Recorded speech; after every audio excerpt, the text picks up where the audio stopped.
เอาเพิ่นให้ถ่ายคลิปเพิ่นสิแกะไปหรอก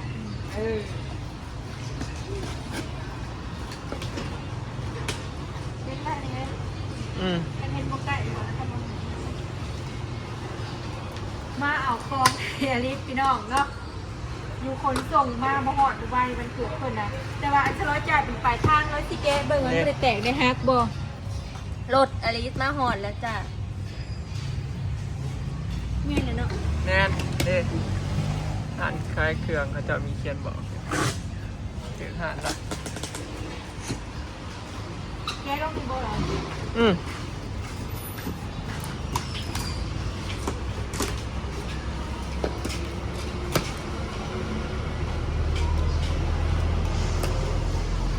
ความแบบบ่พอของเจ้าของเนี่ย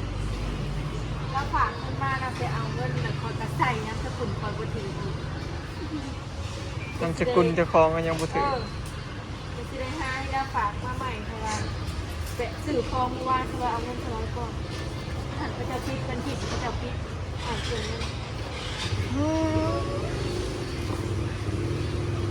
เบิ่งกัน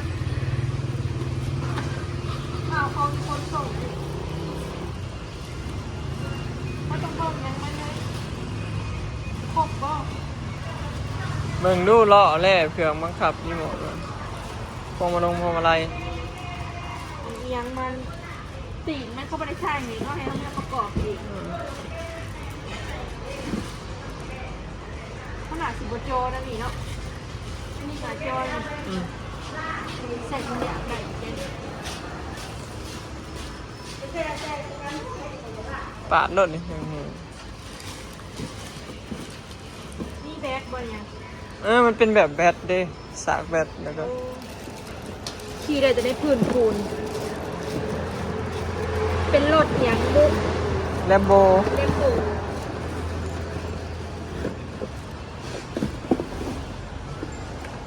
พวงมาลัยต่อใส่ต่อใส่น้ำบ่อนในข้างหน้านี่แหละจะครบตีนจะขิงสี่ขิงมีพวงมาลัยมีเบาะแบตเด้เบิ่งดูเดี๋ยวแบตจ้ะมีจะใส่บ่แบตบ่เดี๋ยวก่อนเดี๋ยวนี้สิบ่ทนแผลเรา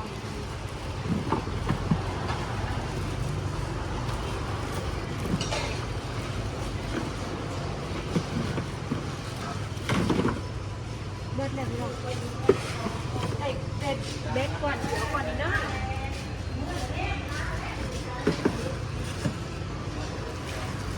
เนี่ยประกอบอันนี้แบบมันทำไมประกอบเยือนรีโมทบังคับมั้งพ่อเขาบอกว่าบังคับได้ลูกนั่งแล้วเขาก็บังคับนั่นเองมันเข่าส่องปีใหม่แล้วคลองมันนานทอดย่อขึ้นมันบ่ลงจับแม่นย่อหลดขึ้นนิดนึงข้าแรกเอาลงมาเบิดกล่องแล้วเฮ้ยมาได้ยังวะออกรถ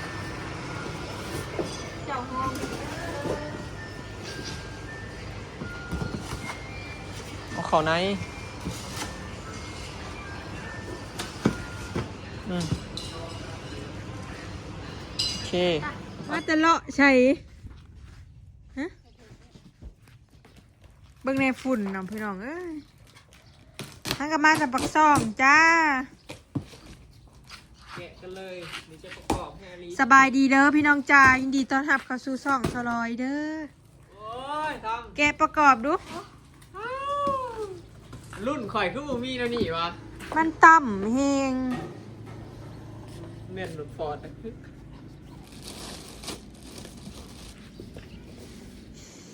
แค่ก็เอารถแบบอันนั้นนะรถแบบซีสูงบ่มีหลังคานะพี่น้องแบบนั่งไอขี้เดี๋ยวจะได้ผื่นปูนเนี่ยเอาเนี่ยออกก่อนเอาออกขึ้นระยะก่อนเอาแม็กว่างไว้นั่นแหละเลมโบ แบบหนึงนะกะขี่ได้แต่ในพื้นปูนคือกันนะเว้ย แม่นแต่มันมีสูง มันสิสูงกว่านี้น้อยหนึงมันมีแบบ5,000 บาทนะขี่หยาได้ แต่ว่ามันแพงเด้ แต่ว่าใหญ่แล้วก็แพงแต่ว่ามันก็คุ้มต่างนะครับ เก่งใจเราเนี่ย จริงใจเขาเจ้าไปซื้อ ก็เลยเอา พ่อน่ะ เป็นเด็กหน่อย 3,000 บาท 2,800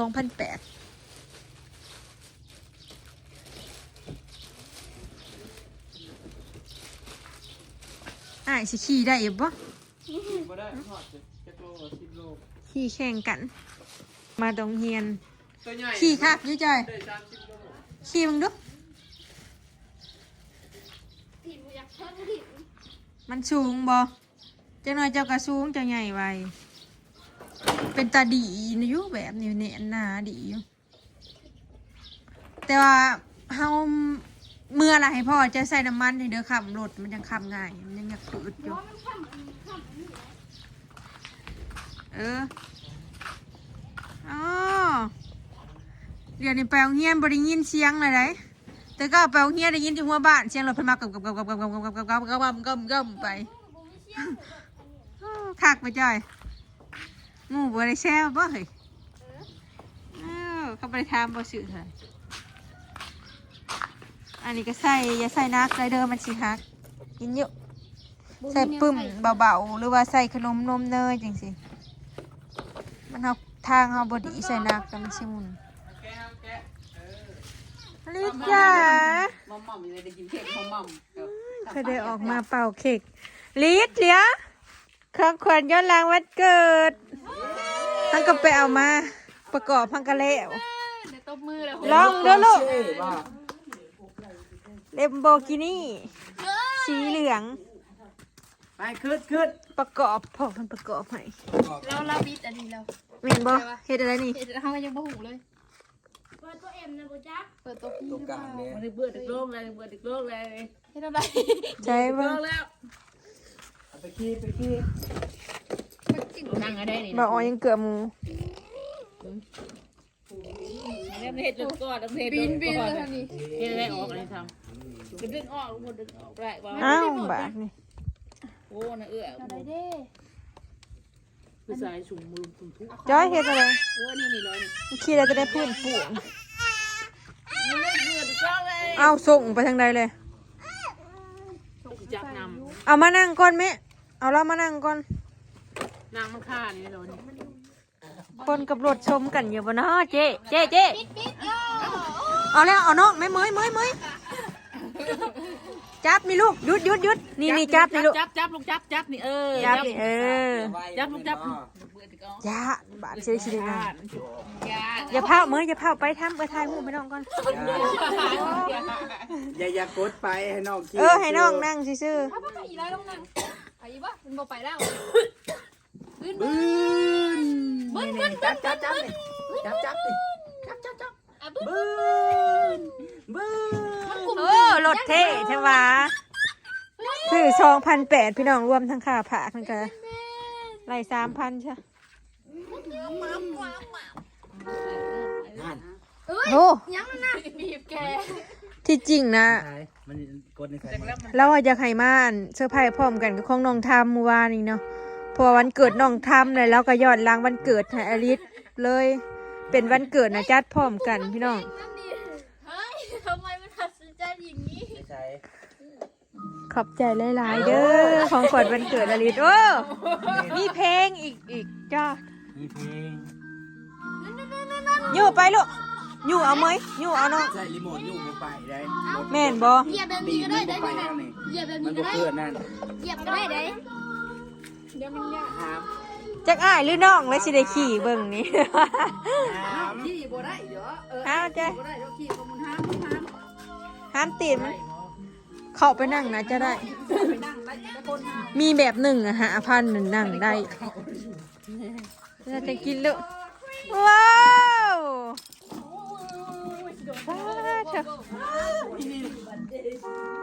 เอาจับนี่ลูกลิดจับนี่ลูกจับนี่ เป็นการเป็นจับ พี่นี่ บัดมันไปรีพัดยา ตาให้น้องเฮ็ดลูกกดนี่ โอ้ขากแท้ลูก นั่น เพลงเด้ นั่นยาดู เต้นหยอก ตาให้น้องเฮ็ด ๆอ๋อเนี่ยเปิดไปไปเด้อดิ คอยเด้อเมยบอกให้น้องจับพวงมาลัยมันนั่นโอ้ถือใจคักปัญญังวะเขินเอาไปใช่นั่นน่ะ โอ้ว้าว บ่พี่มันเลี้ยวอยู่พี่เลยอยู่ในโบกพี่ ตกได้หา จับมือ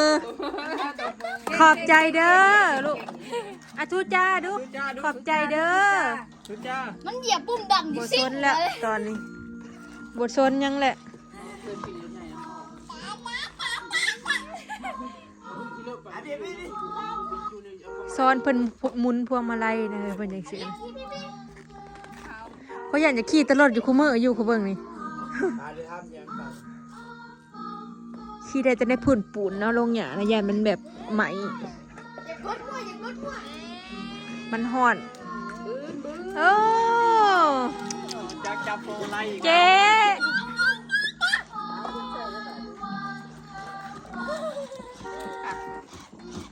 อยากมันบีบแตะเฮ้ย อ่ะนั่งลงลูก นั่งลงลูกนั่งลง คักขนาดเนาะโอ้ย ไปแบบ รุ่นเฮาน่ะนะได้ขี่อันคอนมักงี้อยู่เนาะต่อใช่ไหมรุ่นเฮาน่ะเฮ็ดโลด อย่า เอาจะขายได้บ่ดิ เออ อุ้ยนั่นหูจักกดเด้อกดเองไปกดนี่ อันนี้นี่เหยียบนี่ คักโพดแต่ว่า เหยียบนี่มึงนั่นแหละ บ่จริงๆคันผู้ใหญ่น่ะมันเหยียบเป็นแล้วมันสิเหยียบตัวนี้ไปเองนะเด้ มันใหญ่ยังหน่อยพอละ นี่เหยียบนี่ น้องกันกับขวบเดียวเอาเขาเอาตีนเหยียบกด มันมีบทเหยียบเนาะ มีบอลเหยียบคันเร่งเองก็มี แปลว่า2ขวบ3ขวบมันสิหูจักแล้วมันเหยียบแล้วก็ไปเองมัน มันจะเอามือยุ่งเอา นี่กดนี่ เลยมันมีอันนี้หนีบไป นี่ไปอยู่แล้วมันเทียลูกเทียนั่งโอ้หูจักบีบแต่เด้อหูจักบีบแต่เด้อ เหยียบนี่ อ่ะนั่ง ขี่ได้ทำบ่ตายเนาะ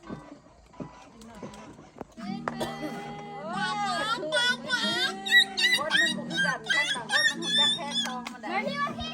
นั่นคืออีเมยนะมันเล่นไว้แล้วมันเล่นแล้วมันเก็บไปไว้มันยังเล่นมันเอามาเล่นมันเล่นคนนอกมันแหละรุ่นน้องยังได้เล่นอยู่ของมันนะของน้องนี่ซื้อยังใหม่มันยังมากช่างอย่างเดียวก่อนมากเลยก็พูดเลย ญี่ปุ่นคงเล่นมันบ้านกันเบิด ซื้อมาแล้วก็มาเย็กออกเลย ๆขี้นี่ ไปน้ำไอ้ทำขี้แล้วไอ้ทำขี้แล้ว คนดูเลยมา อายแล้วค่ะ หลุดบังคับบริขี้กับบังคับเอาบอท หลุดบังคับเอา ำ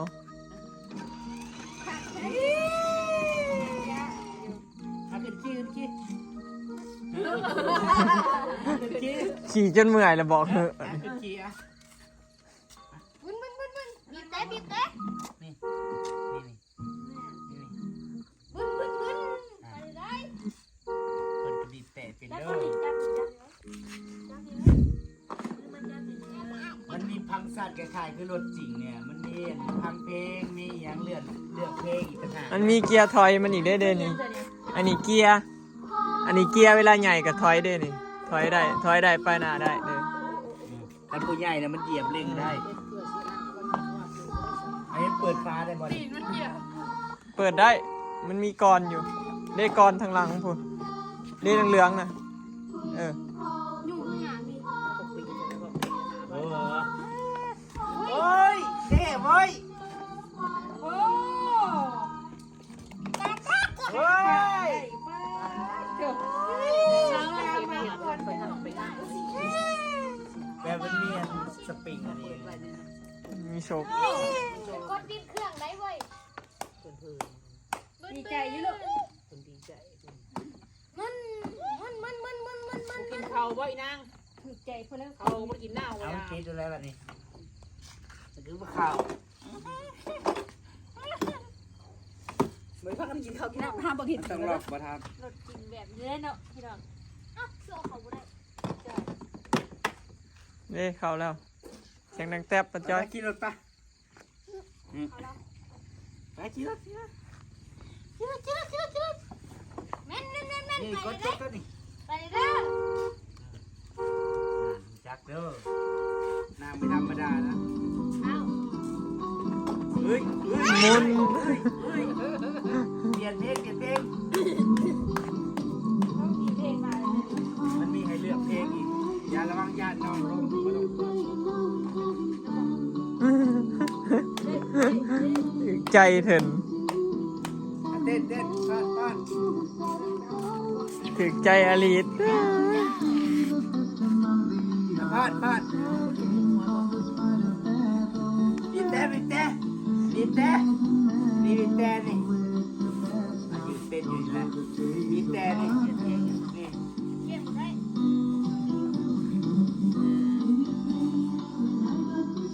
ผู้ชายหาเพิ่น มันสามารถเปลี่ยนเพลงได้ หาเพลงเพิ่นเต้นนะพูด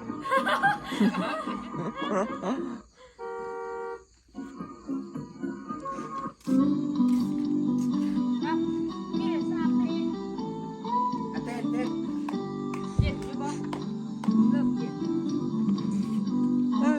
แม่นไปเลยได้เด็ด อลิส โอ้ยรุ่นสมัยใหม่นี่มีแนวนี้เนาะ ป้าคนที่จัดงานวันเกิดให้น้อง นั่น เลยแล้วพี่น้องซื้อรถให้รถไฟฟ้าให้น้องทำ2 ปีแล้ว ปีที่แล้วคันหนึ่งปีนี้เพิ่นซื้อให้คันใหม่ว่ากัน คักวะลูกอ่ะยิ้มอ่ะตบมือ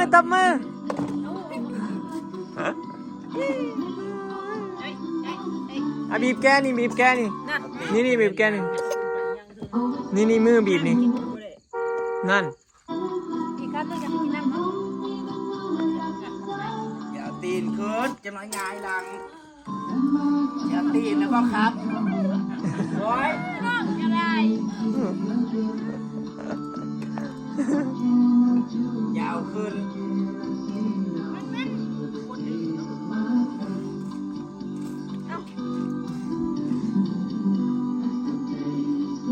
น้ำตีนลงอีกแล้ว เท่ขึ้นอีกแล้วโอ้คักขึ้นแล้วเนาะ ไอ้ซ่อนน้ำในรถสปอร์ตอยู่ไม่ได้ใช่ไหม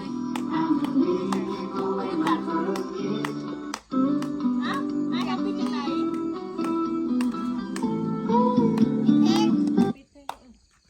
วันไหนนะนี่ เรียนน้ำหมอกลงอาบน้ำได้นี่ นั่น เอามาไปหาน้ำไม่กินก็ลูกแม่มาเปิดเงื่อนบ่ อันเดียวมันเฮียนะ คนละจังมาก บึน เมื่อ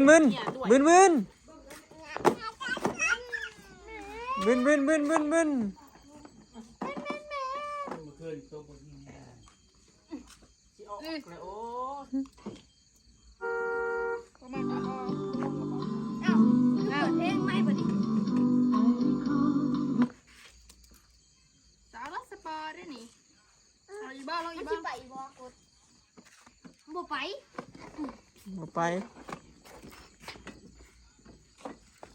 โอ้ยขี่รถผุดไผ่อยู่ขี่แต่ไม่เขาไปช่องห้าเลยได้เบอร์อื่นช่องยังไม่ได้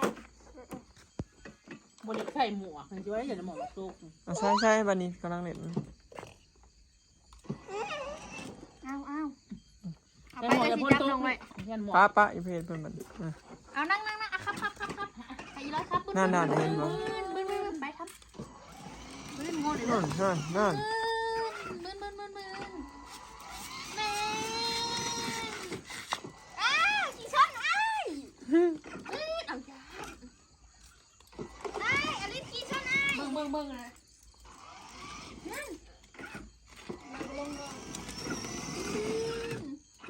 คักทำโมเมนต์ไพ่ดอก ผู้ใหญ่คัก รถไฟฟ้าเพิ่นเนาะว่าสิขี่ออกมาขี่ความมันก็ต้อง แดดเบิร์ด แอดรถเพิ่นเบิ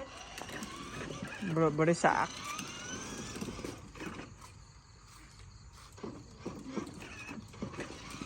กินเขาวไปนำก่อนไปนำบัดนี้พี่น้องเอ้ย บ่ได้ขี่กับบังเขาแล้วแล้วบอกเจ้าอย่าเทาะฟ้ากระเจ๋แล้วค่ารถเด้อ ลูกไปผ่าบางครั้งอยากปลาจะแก่พาลูกเด้อ ถ้าบริฟ้า ใส่ถุงก็ไปหาปลาจะกล่องโตเด้อ เอาวะ เขาดักเอาไป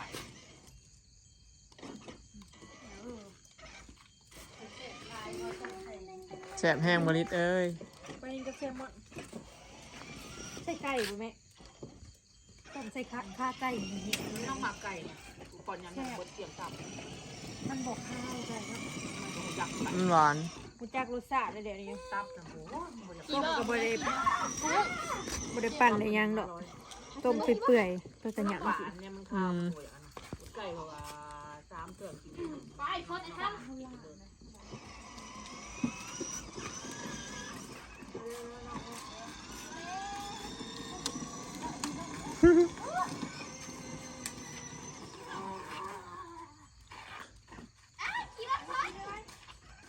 น้องกินข้าวก่อนให้น้องกินข้าวก่อนเอาเนี่ย พูดไล่ป้อนเขากันพี่น้องบ้านนี้ อ้าวตีเราขึ้นมายังนี่นะฮะ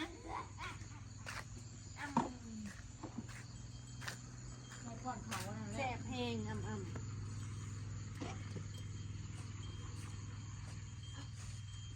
แสบแห้งบ่ดอนไก่บ่ ไก่มันบอกข้าวเลยมันนี่เอา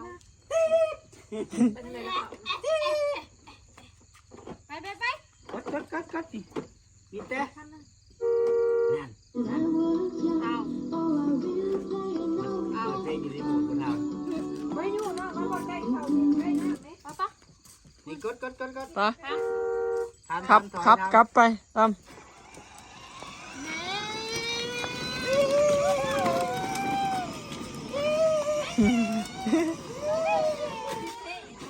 โอ้เท่อะผู้สาวขับเลมโบสาวขับเลมโบจ้ะ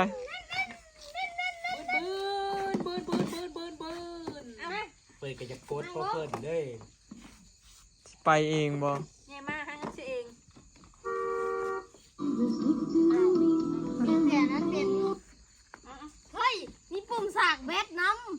กระ ำ สา สาก กแบ แพ ต ท โทรศัพท์ได้ แม่นบ่ แม่นบ่นี่ใช้ แบตโทรศัพท์บ่